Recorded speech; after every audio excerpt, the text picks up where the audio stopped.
ओम नमो भगवती वासुदेवाय नमो। नमस्कार बंधुगण आपण मानकु आम यूट्यूब चैनल को स्वागत। एबेठु आपण होई जांतु रेडी, कारण भगवान श्री गणेश और माँ लक्ष्मी को आशीर्वाद जदि आम आपण मानकु कहिबु विशेष भावरे आपण मानकु मिलिबाकु जाउची बहुत बड़ आगामी 7 दिन रे खुशी खबर। घर घर को जाई आपण मिठा बांटिबा पई होई जिबे रेडी। जदि कहबा ए 7 दिन समय रे भगवान श्री गणेश आउ माँ लक्ष्मी को आशीर्वाद बहुत ही भल समय रहिबाकु जाउची। आज केवल नसीबवान रह ए वीडियो को ही आपण माने देखि पारिबे। बहुत ही महत्वपूर्ण वीडियो आपण मानक पई रहिबो। आपण मानक कहबो कि ए 7 दिन रे रिद्धि सिद्धिदाता भगवान श्री गणेश को आशीर्वाद गजकेशरी जोगर मध्य निर्माण हेबो। आउ एहा सहित धनर देवी माता लक्ष्मी को कृपारु महालक्ष्मी जोग, धन जोग एवं 2टी राजयोगर मध्य विशेष भाव निर्माण हेबो, जहा द्वारा ए 7 दिन समय आपणक पई बहुत ही भल दिन साब्यस्त हेबो।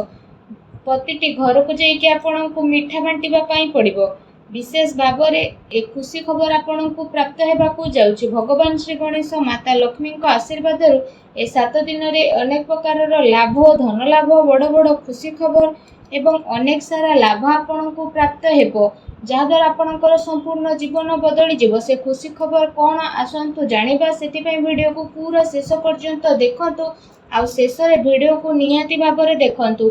वीडियो को आदौ भी मिस करंतु नाही, कारण ए वीडियो आपण मानक पई बहुत ही महत्वपूर्ण रहिबो। ए वीडियो रे आपणक पई आगामी 7 दिन रो संपूर्ण विषय रे सठिक राशिफल मु आपण मानक पई नै करी आसीछि। तेणु वीडियो शेष पर्यंत निश्चिंत भाबरे देखंतु। या पूर्वरु कहिबी भगवान श्री गणेश माता लक्ष्मी सच्चा भक्त होइतिले वीडियो को लाइक करंतु। कमेंट बॉक्स रे जय श्री गणेश, जय माँ लक्ष्मी बोली अवश्य लिखंतु, जहाद्वारा आपणकर सब मनोकामना पूर्ण हेबो।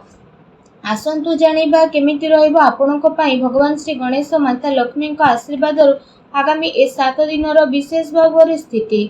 जदि विशेष भाव में आम आपको कहबू आपणक पई भगवान श्री गणेश माता लक्ष्मी आशीर्वाद ए दिन बहुत ही भल दिन रहिबाकु जाउछि, जहाद्वारा आपणकर सबु दुख कष्ट दूर होई जिवो। परिवार रे धन दौलत सुख समृद्धि मध्य बढ़िबो एवं जीवन साथी प्रेम संबंध आहुरी अधिक मजबूत हेबो। आपण समस्तक पई ए समय बहुत ही शुभ समय चालू अछि। आपण समस्तक पई जदि कहबा नुआ चाकरी मिलिबार विशेष रूप रे जोग मिलुछि। अचानक धन रे वृद्धि हेबो। आर्थिक पक्ष मध्य काफी मजबूत हेबार ए दिन रे विशेष भाव रे आपणक पई नजर आसुछि। जहा चाहिबे से सबु आपणक विशेष भाव रे ए सबु दिन रे प्राप्त मध्य हेबो। मानसिक भाव रे आपण खुशी मध्य अनुभव करिवे। प्रतिटी स्थिति आपणको मिलिबो। अटकी थिबा कार्य मध्य आपणकर पूरा हेबार जोग बनुछि। आपणक योग्यता एवं प्रतिभा करी लोकंक सामना को आसीबो। ता सहित आज आपणको विशेष रूप रे विजय प्राप्त हेबो। आपण आपणक दिन चर्या रे नेकी आगो को बढ़िबे, जहा द्वारा आपणकर व्यक्तित्व रे आश्चर्यजनक निखार मध्य देखिबाकू मिलिबो। संतानक शिक्षा आउ क्यारियर संबंधित कौनसी बड़ निर्णय मध्य आपण नहीं पारंती। विद्यार्थी को पाठपढ़ा आउ क्यारियर संबंधित समस्यार समाधान होई जिवो, जहा द्वारा सबुथिरु आपणको खुशी मिलिबो। आपण आपणकर कौशल क्षमतार भरपूर व्यवहार करंतु। बड़ वृद्ध लोकंकर आशीर्वाद आउ कृपा मध्य आपणको ऊपर बनी रहिबो। स्वास्थ्य रे सुधार आसीबा कारणरु आपण निज भितरे गोटे नुआ ऊर्जा को मध्य अनुभव करिवे। आ पूरा आत्मविश्वास सहित निजर कार्य प्रति ध्यान देबा आरंभ करिवे। कौनसी संपर्कियों को संबंधित कौनसी शुभ समाचार मिलबार मन प्रफुल्ल रहिबो। ता सहित जदि कहिबा आपण व्यवहार कौशल नजर आसीबे। आपण बुद्धिमत्ता होशियारी रे सब कार्य को मध्य करि नेबे, जहा द्वारा आपण को काफी खुशी रे मध्य अनुभव होई जिवो। आसंतु जानिबा आपणक पई कोन नेगेटिव रहिबो। जदि कहिबा सामाजिक मान सम्मान प्राप्त हेबार संभावना मध्य रहिछि। सेथिपई कौनसी भी कार्य को स्थिरता और गंभीरता पूर्वक नियंतु, जहा द्वारा आपणक सफलता और सम्मान मध्य प्राप्त हेबो। एहा सहित अति संपर्कियों सह संबंध खराब हेबार स्थिति रहिछि। धन संचित करिवार प्रयास आपणकर विफल हेबो, तेणु सावधान रुहंतु। ता सहित आर्थिक मामला रे सावधान बनिबार अति आवश्यकता रहिछि। भाई द्वारा संपत्ति बंटवार संबंधित किछि स्थिति मध्य आपणकर आसी पारे। आपसिक संबंध को बिगाड़तु नहीं। युवा वर्ग निजर क्यारियर रे कौनसी प्रकार समझौता आपण करंतु नहीं। ता सहित आपणको आपणको क्रोध आउ आक्रोश उपरे काबू रखिबाको पड़िबो। केते थर तरतर आउ उत्साह रे बना जाइथिबा खेल मध्य आपणकर बिगिड़ी पारे, जोंथि पई परिवारर सुख शांति मध्य प्रभावित हेबो। निजर लक्ष्य प्रति कड़ा नजर रखिबा आपणको पई अति आवश्यक रहिछि। ଏହା ସହିତ ଅଜଣା ଆଉ ଅପରିଚିତ ବ୍ୟକ୍ତିଙ୍କ ଦ୍ୱାରା ବ୍ୟବହାରରେ लेणदेण ସାବଧାନତା ରଖନ୍ତୁ। ଆପଣ କୌଣସି ଷଡ଼ଯନ୍ତ୍ରର ଶିକାର ମଧ୍ୟ ହୋଇପାରନ୍ତି। ସେଥିପାଇଁ ଠିକ୍ ଏହା ରହିବ କି ଆପଣ ଖରାପ ଲୋକଙ୍କ ସଙ୍ଗତିରୁ ଦୂରେଇକି ରୁହନ୍ତୁ। ବଡ଼ ଲୋକଙ୍କର ସ୍ୱାସ୍ଥ୍ୟରେ ଆପଣଙ୍କୁ ଧ୍ୟାନ ରଖିବାର ଅତି ଆବଶ୍ୟକତା ରହିଛି।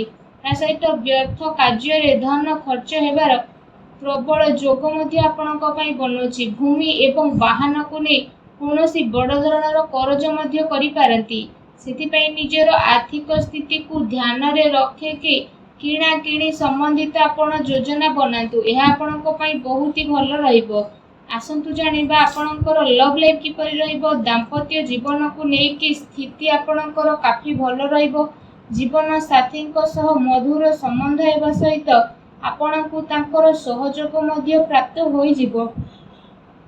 ଘର ପରିବାରର ସୁଖ ସୁବିଧା ପ୍ରତି ଆପଣଙ୍କର ପ୍ରାଥମିକତା ମଧ୍ୟ ରହିବ। ପତି ପତ୍ନୀଙ୍କ ଭିତରେ ସମ୍ବନ୍ଧ ମଧ୍ୟ ମଧୁର ରହିବ। କିନ୍ତୁ ସନ୍ତାନଙ୍କର କିଛି ଜିଦ୍ଦିପଣ ବା ନକାରାତ୍ମକ ରବୈୟା ଆପଣଙ୍କ ଚିନ୍ତାର କାରଣ ମଧ୍ୟ ବନିପାରେ। ଆସନ୍ତୁ ଜାଣିବା ଆପଣଙ୍କ ବ୍ୟବସାୟ ଆଉ କ୍ୟାରିୟର କିପରି ରହିବ। ବ୍ୟାପାରର ବିସ୍ତାରତା ସମ୍ବନ୍ଧିତ ନୂଆ ସମ୍ଭାବନା ଉପରେ ଆପଣଙ୍କର ବିଚାର ହେବ। ନିଜର ପୂରା ଜୋସ୍ ମାର୍କେଟିଂ ତଥା ନିଜର ପ୍ରଡକ୍ଟର ପ୍ରମୋସନରେ ଲଗେଇବେ। ଚାକିରି କରୁଥିବା ବ୍ୟକ୍ତିମାନେ ଆପଣଙ୍କ କାର୍ଯ୍ୟରେ ସନ୍ତୁଷ୍ଟ ରହିବେ ଆଉ ସହକର୍ମୀଙ୍କର ଆପଣଙ୍କୁ ପୂରା ସହଯୋଗ ପ୍ରାପ୍ତ ହେବ।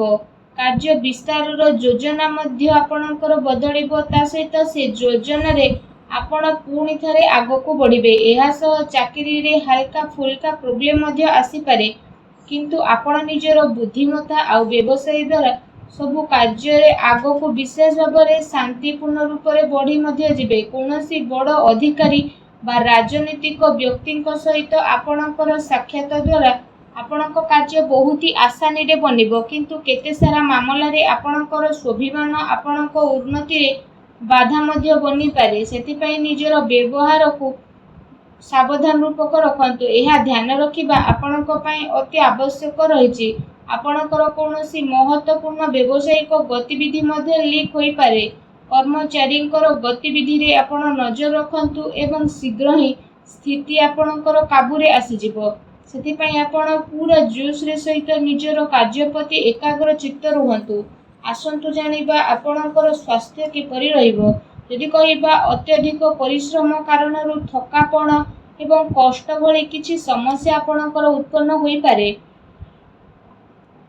ଏହା ସହିତ ଅଧିକ ତେଲଯୁକ୍ତ ଖାଦ୍ୟ ଖାଇବା ଠାରୁ ଦୂରେଇ ରୁହନ୍ତୁ, ଅନ୍ୟଥା ପେଟ ସମ୍ବନ୍ଧିତ ସମସ୍ୟା ଉତ୍ପନ୍ନ ହୋଇପାରେ। ସେଥିପାଇଁ ସୁପାଚ୍ୟ ଭୋଜନ ଗ୍ରହଣ କରନ୍ତୁ। ଏହା ସହିତ ନିଜ ସ୍ୱାସ୍ଥ୍ୟକୁ ଆହୁରି ଅଧିକ ଭଲ ରଖିବା ପାଇଁ ଆପଣ ପ୍ରତ୍ୟେକ ଦିନ ଯୋଗ କରନ୍ତୁ, ବ୍ୟାୟାମ କରନ୍ତୁ ଏବଂ ସୁସ୍ଥ ରୁହନ୍ତୁ। ଆସନ୍ତୁ ଆପଣଙ୍କ ପାଇଁ କ'ଣ ବିଶେଷ ଉପାୟ ରହିଛି ଏ ଦିନରେ ବିଶେଷ ଭାବରେ ଜାଣିବା। ଏ ଦିନରେ ଆପଣ ସ୍ନାନ ଆଦି ବିଶେଷ ଭାବରେ କରିସାରିବା ପରେ ଗୋଟେ ମୁଠା ଅଖଣ୍ଡ ଚାଉଳ ନିଅନ୍ତୁ। ବିଶେଷ ଭାବରେ ଯେଉଁ ଚାଉଳ ଆପଣ ନେଇଛନ୍ତି ତ ସେ ଚାଉଳ ଯେମିତି ଭାଙ୍ଗି ନଥିବ, ସେ ଚାଉଳ ଅଖଣ୍ଡିତ ଚାଉଳକୁ ଆପଣ ନିଅନ୍ତୁ ଏବଂ ସେ ଚାଉଳକୁ ନେଇକି ଆପଣ କ'ଣ କରିବେ ନା ବିଶେଷ ଭାବରେ ସ୍ନାନ କରିସାରିବା ପରେ ଗୋଟେ ମୁଠା ଚାଉଳକୁ ତ ନେବେ, ତାପରେ ଆପଣ ସେ ଗୋଟେ ମୁଠା ଚାଉଳକୁ ମା ଲକ୍ଷ୍ମୀଙ୍କୁ ସ୍ମରଣ କରିକି ପ୍ରବାହିତ ଜଳରେ ଭସେଇ ଦିଅନ୍ତୁ ଏବଂ ଏହା ସହିତ ନିଜର ମନୋକାମନା ମଧ୍ୟ ମାଗନ୍ତୁ। ଏପରି କରିବା ଦ୍ୱାରା ମା ଲକ୍ଷ୍ମୀ ବହୁତ ଶୀଘ୍ର ପ୍ରସନ୍ନ ହେବେ ଏବଂ ଆପଣଙ୍କର ସମସ୍ତ କଷ୍ଟକୁ ମଧ୍ୟ ଦୂର କରିବେ। ଯାହା ବି ଆପଣଙ୍କ ଜୀବନରେ ଧନ ସମ୍ବନ୍ଧିତ ପ୍ରୋବ୍ଲେମ ଥିଲା, ସବୁ ପ୍ରୋବ୍ଲେମର ଅନ୍ତ ହେବ ଏବଂ ଏପରି କରିବା ଦ୍ୱାରା ଆପଣଙ୍କୁ ଶୀଘ୍ର ହିଁ ବିଶେଷ ଭାବରେ ଲାଭ ପ୍ରାପ୍ତି ହେବ। ମା ଲକ୍ଷ୍ମୀଙ୍କ ଆଶୀର୍ବାଦ ଆପଣଙ୍କୁ ପ୍ରାପ୍ତ ହେଉ। ସଚ୍ଚା ଦିଲରେ ଜୟ ମା ଲକ୍ଷ୍ମୀ ଅବଶ୍ୟ ଲେଖନ୍ତୁ ଏବଂ ଭିଡ଼ିଓକୁ ଲାଇକ୍ କରିବା ପାଇଁ ଆପଣମାନେ ଆଦୌ ବି ଭୁଲନ୍ତୁ ନାହିଁ। ଧନ୍ୟବାଦ।